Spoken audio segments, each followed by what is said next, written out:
Welcome back to another technical deep dive here in the debug zone.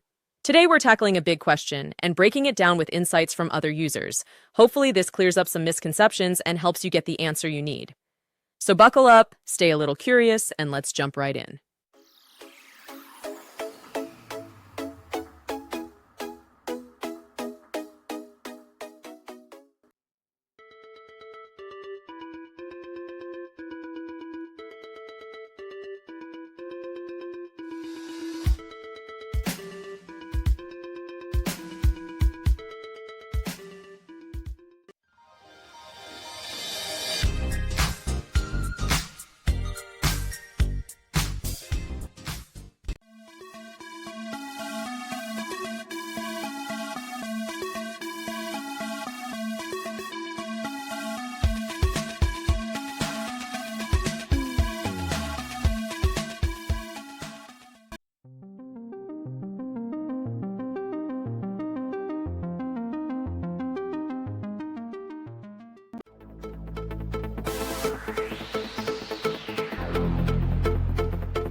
And that's a wrap.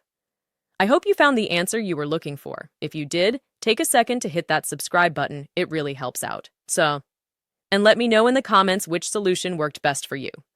See you next time in the debug zone.